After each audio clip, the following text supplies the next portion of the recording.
श्रीमद् भगवद गीता अध्याय संख्या 11 श्लोक संख्या 43, 44, 45 और 46।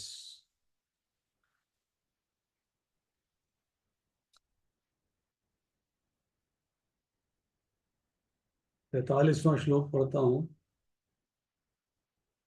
पिता असि लोकस्य चर अचरस्य त्वमस्य पूज्य च गुरु गरीयान् न त्वं सम आस्ति अभ्याथिका कृत अन्य लोकत्रये अपि अप्रतिम प्रभाव।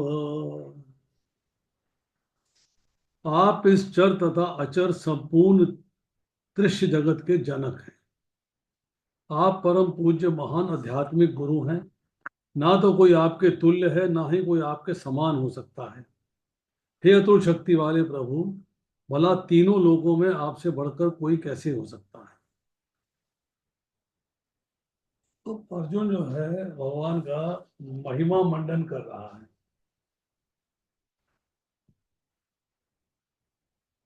43वां श्लोक और 44वां श्लोक, इसमें भगवान की महत्ता और प्रभाव का वर्णन करते हुए फिर से क्षमा के लिए प्रार्थना करता है। इसका तात्पर्य पढ़ता हूं। भगवान कृष्ण उसी प्रकार पूज्य हैं जिस प्रकार पुत्र द्वारा पिता पूज्य होता है। वे गुरु हैं क्योंकि सर्वप्रथम उन्हीं से ब्रह्मा ने वेदों का उपदेश दिया। उस समय वे अर्जुन को भी भगवद गीता का उपदेश दे रहे हैं। अतः वे आदि गुरु हैं और इस समय किसी भी प्रमाणिक गुरु को कृष्ण से प्रारंभ होने वाली गुरु परंपरा का वंशज होना चाहिए। कृष्ण का प्रतिनिधि हुए बिना कोई ना तो शिक्षक ना आध्यात्मिक विषयों का गुरु हो सकता है। तो स्पेसिफाई किया जा रहा है कि भगवान से जो परंपरा चलती आ रही है, जो है भगवद गीता के प्रारंभ में दी हुई है भूमिका में, उस परंपरा में प्रभुपाद आ रहे हैं, उस परंपरा में गुरु महाराज आ रहे हैं, उस परंपरा में ही हम लोग आ रहे हैं। तो ज्ञान जो है वो आध्यात्मिक विषय का परंपरा में ही लेना चाहिए ताकि आपको एज इट इज ज्ञान मिलता। अब यहाँ पर भगवान को सभी प्रकार से नमस्कार किया जा रहा है। उनकी महानता अपरिमेय है। अपरिमेय में उनको बराबरी नहीं की जा सकती। कोई भी भगवान कृष्ण से बढ़कर नहीं, क्योंकि इस लोक में या बैकुंठ लोक में कृष्ण के समान या उनसे बड़ा कोई नहीं। सभी लोग उनसे निम्न हैं, कोई उनको पार नहीं कर सकता। श्वेताक्षर उपनिषद 6:8 में कहा गया है, न तस्य कार्यम करणम च विद्यते न तत्सवशात अभ्यतिकश्च दृश्यते।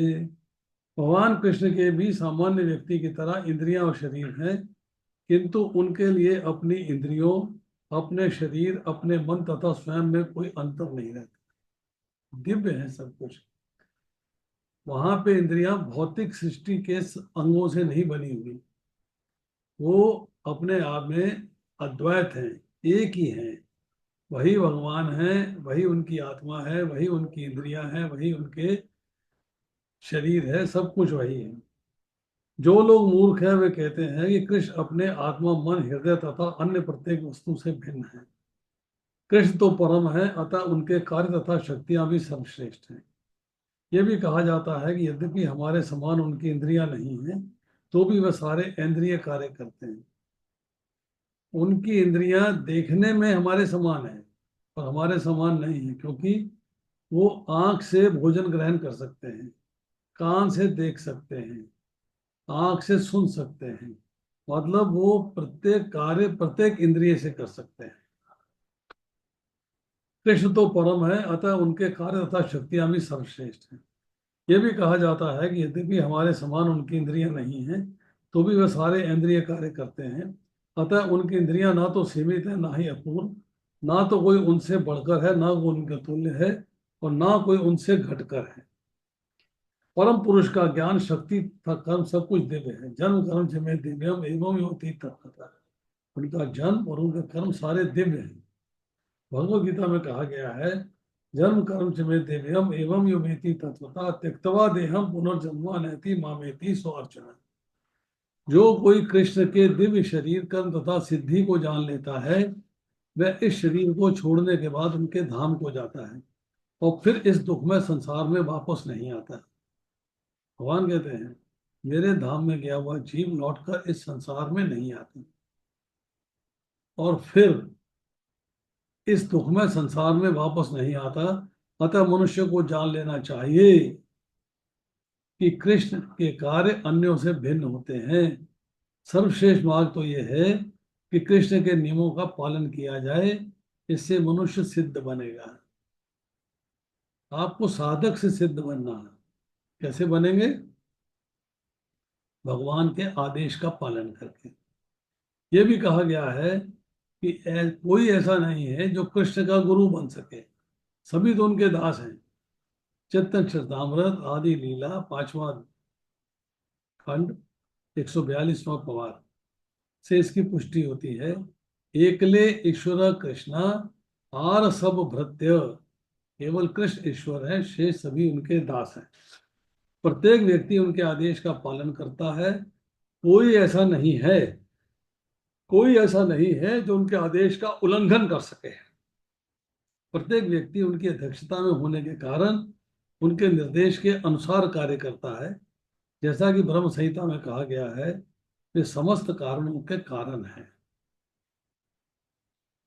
ईश्वर परमा कृष्ण सच्चिदानंद विग्रह है, अनादि आदि गोविंदम सर्व कारण कारणम। अब अर्जुन जो है, जब भगवान कृष्ण की ग्लोरीज उनकी महिमा का वर्णन कर रहा है, तो पितासी लोकस्य चराचरस्य, अनंत ब्रह्मांडों के चर अचर प्राणियों के पिता आप हैं। उत्पन्न करने वाले, पालन करने वाले, पूजनीय गुरु सब आप ही हैं। गुरु गरियान मनुष्य को व्यवहार में, परमार्थ में जहां भी शिक्षा मिलती हो, उस शिक्षा को देने वाले गुरुओं के भी महान गुरु आप हैं। मतलब सुपर गुरु हैं आप। शिक्षा और ज्ञान का उद्गम चूंकि आपसे हो रहा है, इसलिए आप सुप्रीम गुरु हैं। अप्रतम भाव, तीनों लोगों में आपके समान भी दूसरा कोई नहीं है, तो फिर अधिक कैसे हो सकता है? मीन्स आपके प्रभाव की तुलना नहीं हो सकती। श्वेताक्षर उपनिषद जो कोट किया गया है 6.8, न तत्सम न अभ्याथिक च दृश्यते। उनसे बड़ा तो दूर, उनके समान भी कोई दूसरा नहीं दिखता। वास्तव में उनसे भिन्न, उनसे अलग कोई है ही नहीं। अब आती है श्लोक संख्या 44। तस्मात् प्रणम्य प्रणिधाय कायं प्रसाद्ये त्वाम् अहम् ईशम् इडयम्। पिता इव पुत्रस्य सखा इव सख्यु, प्रिय प्रियाय अर्षि देव मूढ़। आप प्रत्येक जीव के द्वारा पूजनीय भगवान हैं। आप प्रत्येक जीव के द्वारा पूजनीय भगवान हैं। अतः मैं नत होकर साष्टांग प्रणाम करता हूँ और आपकी कृपा की याचना करता हूँ। जिस प्रकार पिता अपने पुत्र की ठिठाई सहन करता है, या मित्र अपने मित्र की उद्धता सहन लेता है, या प्रिय अपनी प्रिया का अपराध सहन कर लेता है, उसी प्रकार आप कृपा करके मेरी त्रुटियों को सहन कर लें। रिक्वेस्ट कर रहा है। तीन इसमें जो है सिमली दी है, तीन बातें कही, उनके बारे में चर्चा करेंगे। कृष्ण के भक्त उनके साथ विविध प्रकार के संबंध रखते हैं। कोई कृष्ण को पुत्रवत, कोई पति रूप में, कोई मित्र रूप में, कोई स्वामी के रूप में मान सकता है। कृष्ण और अर्जुन का संबंध मित्रता का है। जिस प्रकार पिता, पति या स्वामी सब अपराध सहन कर लेते हैं, उसी प्रकार कृष्ण भी सब सहन करते हैं। देखिए, दंडवत प्रणाम की हमने पहले चर्चा करी हुई है, दोबारा आज बता देते हैं। दो हाथ, दो पैर, छाती, सर, वाणी और मन, ये सब जो है 8 अंग हैं। 8 अंग धरती को छूते हैं। व्यक्ति दंड, लकड़ी के डंडे की तरह जमीन पर गिर के प्रणाम करता है। स्त्रियों के अंदर छाती नहीं है, 2 हाथ है, 2 पैर, उनको एक मान लिया गया। सर, वाणी और मन, तीन चीजें ये मानी गई। तो दो हाथों को एक माना, दो पैरों को एक माना, सर्वमानी और मानी तीन हो गए, पांच हो गए, तो पंचांग प्रणाम हो गया। हम लोग आम भाषा में कह देते हैं दंडवत प्रणाम। दंडवत तो करते नहीं, स्त्रियों की छाती और धरती को छूनी नहीं चाहिए। तो हम कहें क्यों? इसलिए हम कहते हैं कि स्त्रियों को जब प्रणाम करना है, बोलना भी है, तो पंचांग प्रणाम कहना चाहिए। दंडवत प्रणाम है पुरुषों के लिए। अब अपराध को कौन सह सकता है? अपराध को कौन सह सकता है? पुत्र के अपराध पिता सह सकता है, मित्र के अपराध मित्र सह सकता है, और पति या पत्नी के द्वारा किया गया अपमान एक दूसरा सह जाते हैं। पितः पुत्रस्य सखैव सख्यो प्रिय प्रियासासी। अपमान जो है तीन कारण से होता है। एक प्रमाद, प्रमाद मतलब असावधानी। दूसरा हंसी मजाक। और तीसरा अपनेपन की घनिष्ठता होने के कारण साथी का महत्व न जानने से। अब देखो, पुत्र एवं पिता की बात करते हैं। छोटा बच्चा है, पिता की दाढ़ी खींच लेता है, मूछ खींच लेता है, बाल खींच लेता है, टांग मार देता है, लात मार देता है, पिता फिर भी खुश होता है। असावधानी है, बच्चे को नहीं मालूम है, पर पिता प्रसन्न होता है कि मेरा बच्चा मेरे साथ खेल रहा है। मित्र मित्र से अपसहार्थम, एक दूसरे के प्रति डायलॉग बाजी हो जाती है। बड़े सच्चे हो जी आप, अरे बहुत बड़े आदमी हो गए। हंसी दिल लगी करते हैं, टॉन्ट करते हैं, कमेंट करते हैं। प्रणयन, पत्नी पति से, कभी पत्नी पति से टॉन्ट कर लेती है, कभी पति पत्नी से टॉन्ट कर लेता है। तो यहाँ देखा जाए तो ये तीनों स्थितियां जो हैं, इनके अंदर एक दूसरे का बुरा नहीं मानते, एक दूसरे का बुरा नहीं मानते, क्षमा कर देते हैं। कि जैसे पति ऊंचे आसन में बैठा है, पत्नी नीचे आसन में बैठी है, कभी पत्नी ऊंचे आसन में बैठ जाती है, पति नीचे आसन में बैठ जाता है। कभी पति किसी बात की अवहेलना कर देता है, कभी पत्नी किसी बात की अवहेलना कर देती है। तो कभी पति स्वाभाविक तौर पे सह लेता है, कभी पत्नी सह लेती है। तो अर्जुन कहते हैं कि आप जो है अपमान सह गई और क्षमा कर दिया आपने, परंतु मैं अब चाहता हूं कि आप मेरे को क्षमा करें, मैं दंडवत करता हूं। तीन दृष्टांत दिए हैं। प्रमाद के लिए पिता पुत्र का, हंसी दिल्लगी के लिए मित्र मित्र का, और प्रेम के लिए पति और पत्नी का। अब देखिए एक बात और, अगर आप ध्यान पूर्वक पढ़ेंगे इस 11वें अध्याय को और इसको जो है एनालाइज करेंगे,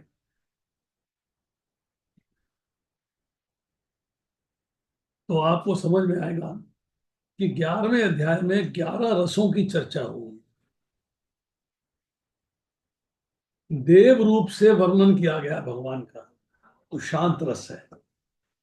ये है 11वें अध्याय के 15वें से लेकर 18वें श्लोक।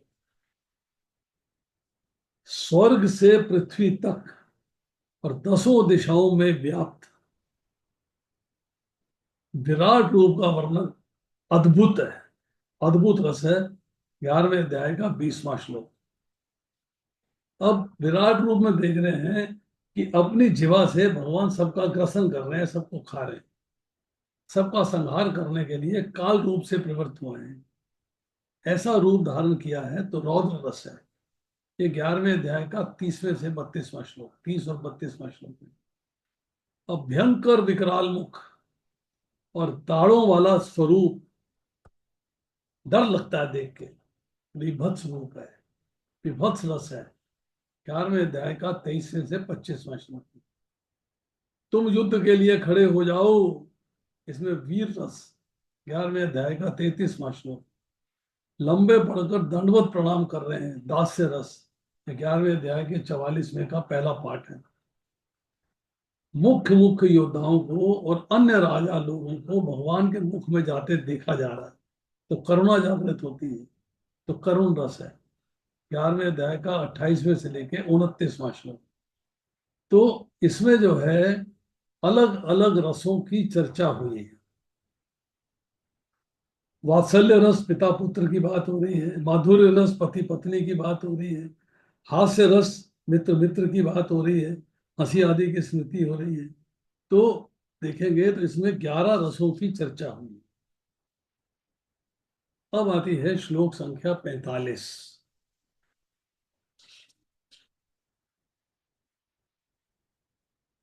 अदृष्ट पूर्वम हर्षित अस्मि दृष्टवा भयेन च प्रविथं प्रव्यथितं प्रव्यथितं मनः मे तथा एव मे दर्शया देव रूपं प्रसीद देव ईश जगत निवास।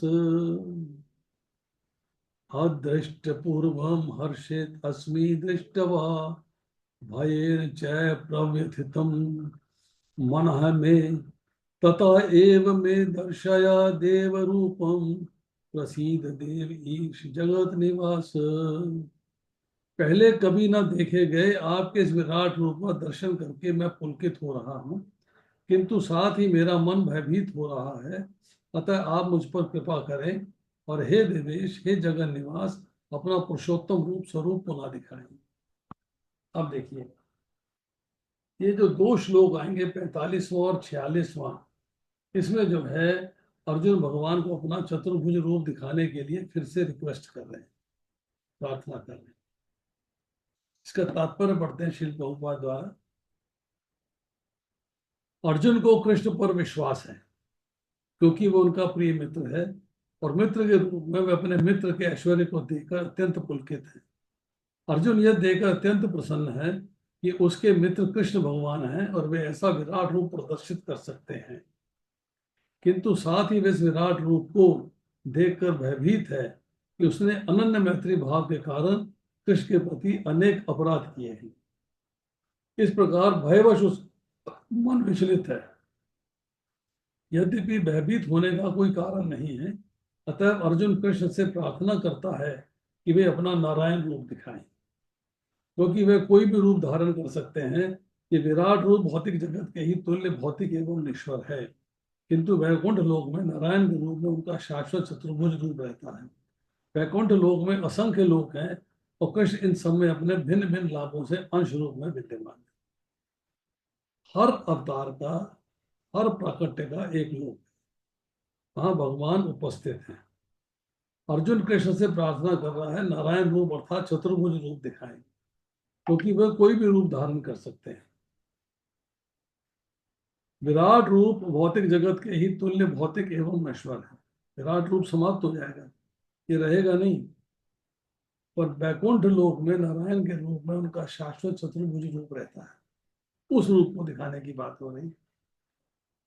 इस प्रकार अर्जुन वैकुंठ लोक में उनके किसी एक रूप को देखना चाहता था। निस्संदेह प्रत्येक वैकुंठ लोक में नारायण का स्वरूप चतुर्भुजी है, किंतु इन चारों हाथों में विभिन्न चिन्ह धारण किए रहते हैं, यथा शंख गदा कमल और चक्र। विभिन्न हाथों में चारों चिन्हों के अनुसार नारायण भिन्न भिन्न नामों से पुकारे जाते हैं। ये सारे रूप कृष्ण के ही हैं, इसलिए अर्जुन कृष्ण के चतुर्भुज रूप के दर्शन करना चाहता है। अर्जुन चाहता है कि चतुर्भुज रूप के दर्शन करे। He wants it. अब देखिए, अर्जुन जो है उसने समझ लिया है, अंडरस्टैंड कर लिया है कि कृष्ण जो है सुप्रीम पर्सनैलिटी ऑफ गॉड है।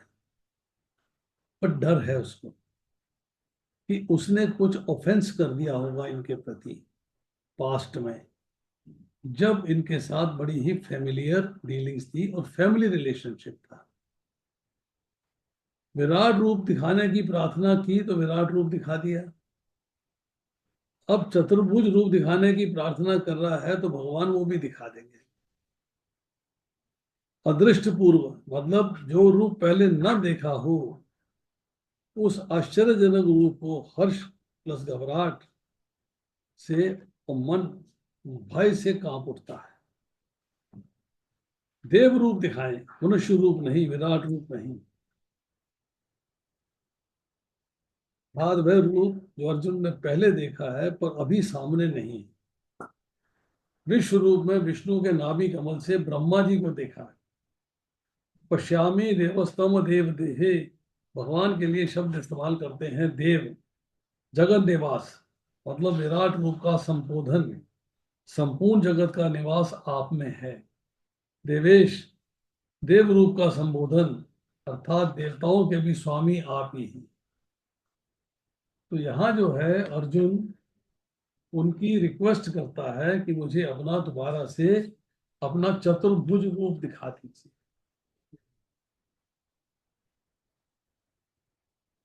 पहले इसको पूछना चाहिए फिर रखनी चाहिए।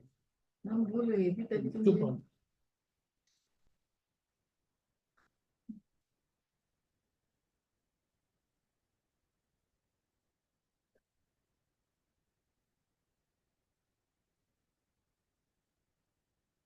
अब जो माधुर्य लीला होती है उसमें भगवान द्विज रूप से रहते हैं, परंतु जहां अपना कुछ ऐश्वर्य दिखलाने की आवश्यकता होती है वहां भगवान अपना पात्र अधिकार भाव आदि के भेद से अपना विराट रूप भी दिखा देते हैं। जैसे भगवान ने अर्जुन को मनुष्य रूप से प्रकट हुए अपने दो भुजाधारी रूप शरीर के किसी अंश में विराट रूप दिखा दिया। अब आती है श्लोक संख्या 46।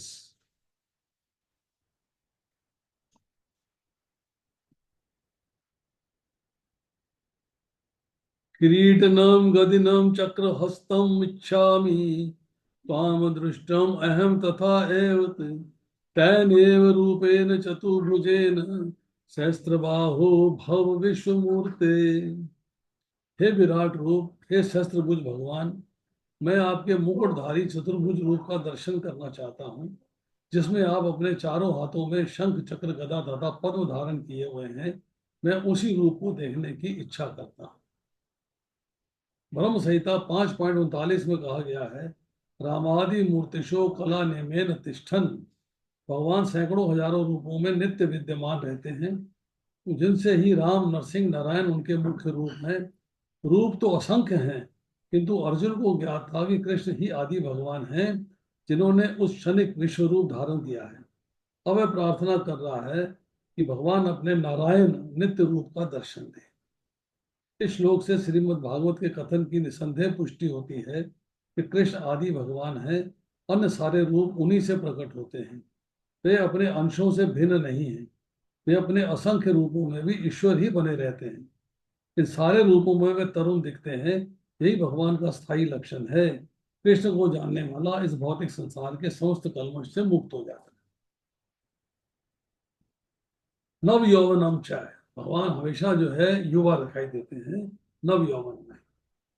ये श्लोक जो है एस्टैब्लिश करता है कि कृष्ण जो है ओरिजिनल पर्सनैलिटी ऑफ गॉड है, और सारी चीजें उनसे उद्भूत होती हैं, उनसे निकलती हैं बाहर।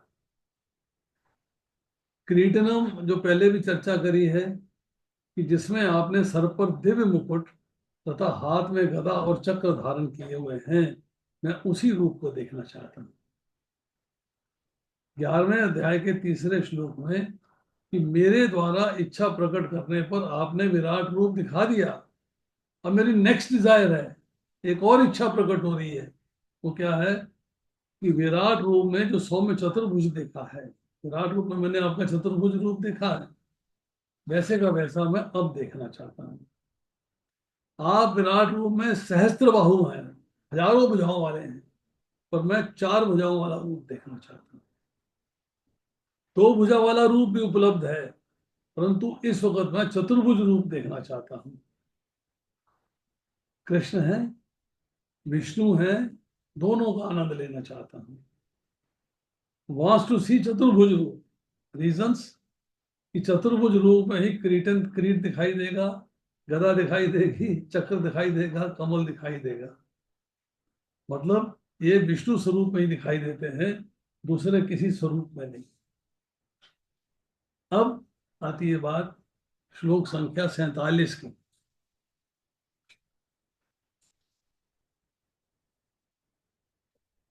अब भगवान उवाच है, भगवान कह रहे हैं,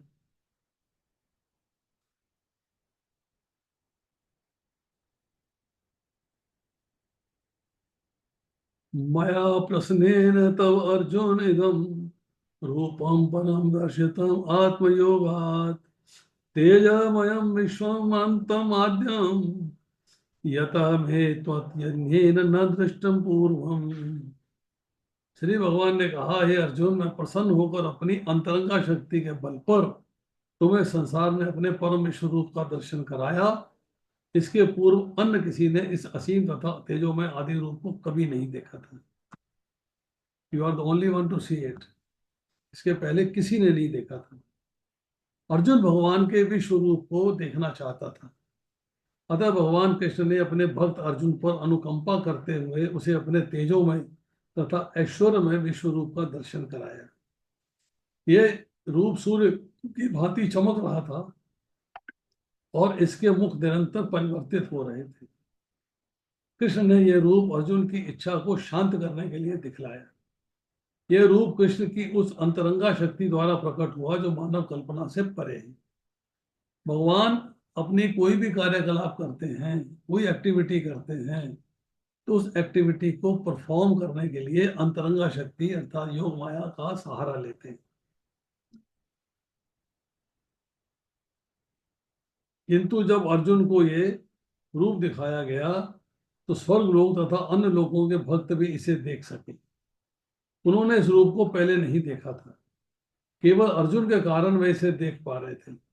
दूसरे शब्दों में, कृष्ण की कृपा से भगवान के सारे शिष्य भक्त उस विश्व रूप का दर्शन कर सके जिसे अर्जुन देख रहा था। किसी ने टीका की है कि जब कृष्ण संधि का प्रस्ताव लेकर दुर्योधन के पास गए तो उसे भी इसी रूप का दर्शन कराया था, पर वो अर्ध विराट रूप था, वो पूर्ण विराट रूप नहीं था। इतनी तेज रोशनी हुई कि सबकी आंखें चुंधिया गई। उन्होंने देखा चारों तरफ कृष्ण ही कृष्ण है, ऑल अराउंड कृष्ण ही कृष्ण है। दुर्भाग्यवश दुर्योधन ने शांति प्रस्ताव स्वीकार नहीं किया, किंतु कृष्ण ने उस समय अपने कुछ रूप दिखाए, किंतु वे रूप अर्जुन को दिखाए गए इस रूप से सर्वथा भिन्न थे, अलग थे। स्पष्ट कहा गया है कि इस रूप को पहले किसी ने नहीं देखा था।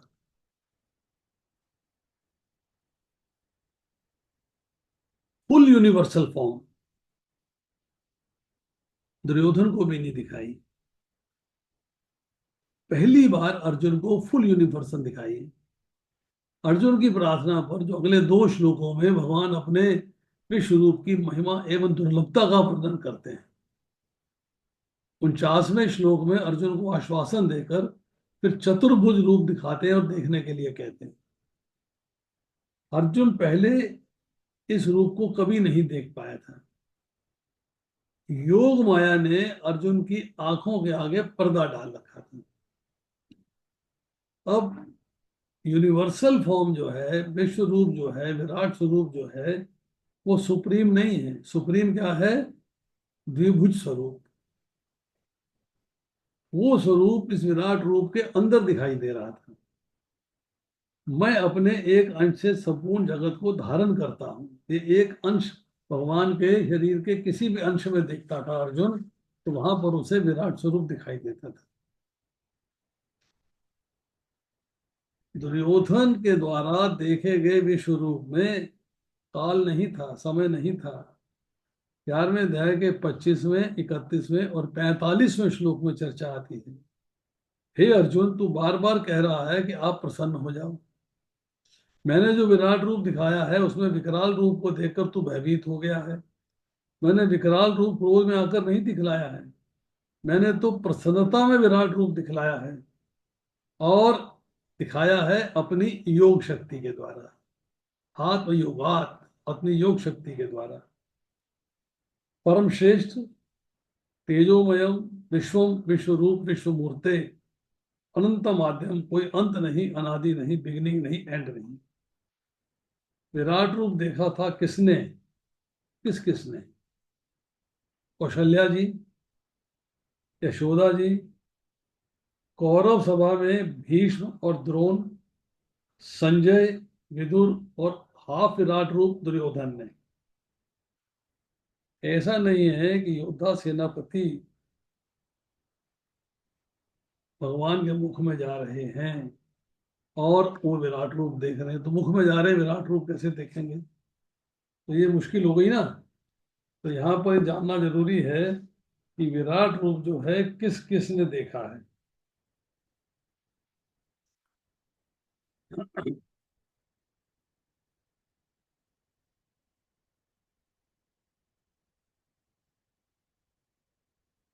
ऋषि मुनियों ने भी विराट रूप देखा है। तो भगवान ने अपने विराट रूप के लिए 11वें अध्याय के 48वें श्लोक में चर्चा आएगी, कहा है कि इस प्रकार भयंकर विश्व रूप को, जिसके मुख में बड़े बड़े योद्धा सेनापति आदि जा रहे हैं, पहले किसी ने नहीं देखा। अब दूसरी बात एक और आती है कि अर्जुन के सामने युद्ध का मौका है और ऐसा भयंकर विश्व रूप दिखाने की ही आवश्यकता थी, और शूरवीर अर्जुन ही ऐसे रूप को देख सकते थे। किंतु माता कौशल्या के सामने ऐसा रूप दिखाने की आवश्यकता भी नहीं थी, तो वह ऐसा रूप देख भी नहीं सकती थी। उनको शांत भाव का रूप दिखाया। यशोदा माता को मुख के अंदर ब्रह्मांड दिखा दिए, विराट रूप दिखा दिया, उनको ऐसा रूप नहीं दिखाया। तो रूप की quality person to person vary करती है, डिफरेंशिएट करती, डिफर करती है। अब आती है श्लोक संख्या 48, 48। 48 का परपट बहुत लंबा है, तो इसको अगली बार करेंगे, आज ये खत्म नहीं हो पाएगा। तो आज यही समाप्त करते हैं, शेष फिर